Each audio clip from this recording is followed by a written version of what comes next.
Hello दोस्तों, स्वागत है आपका इस कहानी में। यह कहानी नवीन की भाभी के जीवन की है। नवीन अपने पापा मम्मी से कहता है, आप मेरी शादी करना चाहते हैं, ठीक है तो सुनो, मैं शादी सिर्फ भाभी से ही करूँगा। यह सुनते ही उसकी मम्मी नवीन को एक चटाक से थप्पड़ मारती हैं। ये क्या कह रहा है तू, पागल हो गया है? वह तेरी भाभी है, तेरे बड़े भैया की बीवी है, शर्म आनी चाहिए तुझे। फिर विवेक हंसते हुए बोलता है, क्या भैया की बीवी? माँ, कम से कम आपको याद तो आया कि वह भैया की बीवी है। और क्या कहा आपने, शर्म? हाँ, मुझे शर्म आई थी जब दूसरे लोग भाभी को विधवा कहकर ताना मारते हैं और घर में जब अच्छे काम होते हैं तो उन्हें दूर कर दिया जाता है। और उससे भी ज़्यादा शर्म तब आती है जब मेरी माँ खुद उनके साथ ऐसा बर्ताव करती हैं। माँ ने चिल्लाया, नवीन। मगर नवीन, हमारे समाज में विधवा औरतों के लिए कुछ नियम बने हैं, हमें उन नियमों को मानना चाहिए। विधवा शगुन का काम नहीं कर सकती, इसे अपशगुन माना जाता है, पिता ने कहा। नवीन ने कहा, पापा, जब भाभी इस घर में आई थी तो आपने अपने सर पर हाथ रखकर कहा था कि तुम इस घर की बहू नहीं, बेटी हो, और आज उनके साथ ऐसा बर्ताव मुझे घिन आती है। मेरा इरादा पक्का है, मैं शादी भाभी से ही करूँगा। तब माँ कहती है, ठीक है, आज के बाद सुमन को कोई विधवा कहकर नहीं बुलाएगा और उसके साथ कोई भेदभाव भी नहीं होगा, लेकिन तुझे शादी वहीं करनी होगी जहाँ मैं कहूँगी। नवीन अपनी माँ से कहता है, आप तो सौदा करने लगी, तो ठीक है, एक सौदा मैं भी करता हूँ। उनकी शादी होगी, लेकिन अच्छे घर में, इसकी कसम आप खाइए माँ। और माँ उसकी शर्त मान लेती है। फिर नवीन कहता है, भाभी की शादी के बाद आप लोग जहाँ कहेंगे मैं वहाँ शादी कर लूँगा। यह सारी बातें सुमन एक कोने में खड़े होकर सुन रही थी। नवीन को बहुत सारी बातें अपने भाभी से करनी थी, लेकिन वह कुछ कह पाता उससे पहले सुमन अपने कमरे में जाकर दरवाज़ा बंद करके रोने लगी। नवीन के पापा मम्मी वहीं बैठे थे। उसकी मम्मी नवीन के पापा से कहती है कि देख रहे हो नवीन कैसे जुबान लड़ा रहा है।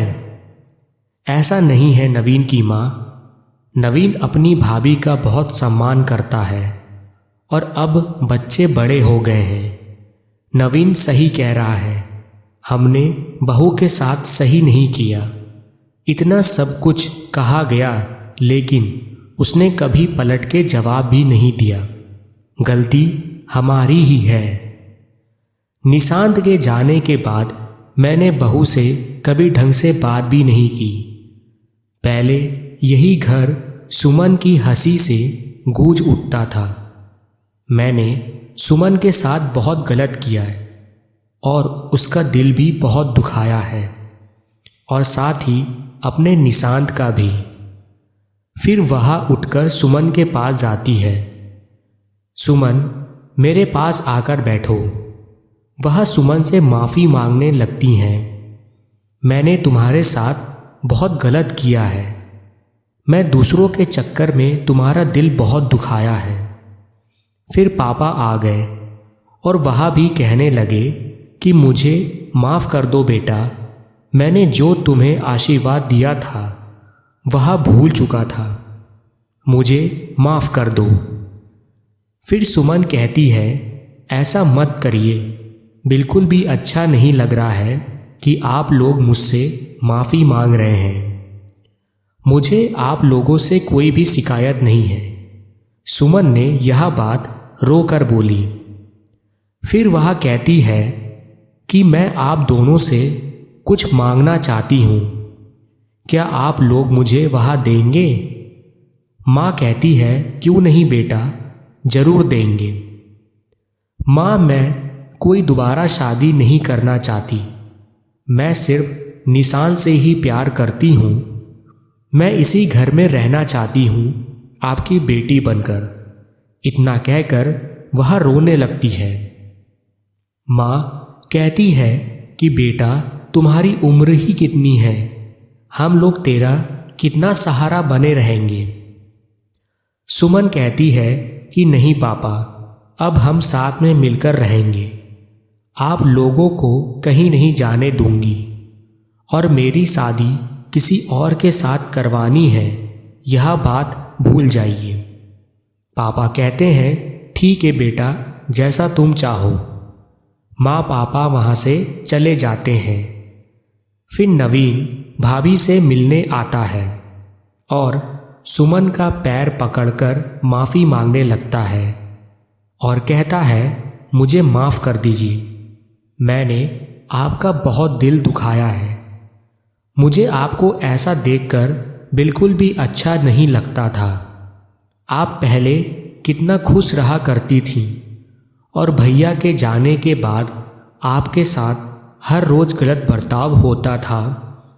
चुपचाप यह सब सहन करती थी। मैंने हमेशा आपका सम्मान किया है, आपको अपनी माँ माना है और मेरी माँ के साथ ऐसा गलत बर्ताव हो, यह मुझे सहन नहीं हुआ। यह सब सुनकर सुमन भावुक हो गई और कहने लगी, हमेशा अब मैं खुश रहूँगी, यह मैं वादा करती हूँ। और फिर दोनों एक साथ हंसने लगते हैं और सुमन की हंसी से एक बार फिर घर गूंज उठता है। तो साथियों, वह कहते हैं ना, इस दुनिया में हर इंसान, चाहे छोटा हो या बड़ा हो, सबको सम्मान का अधिकार है।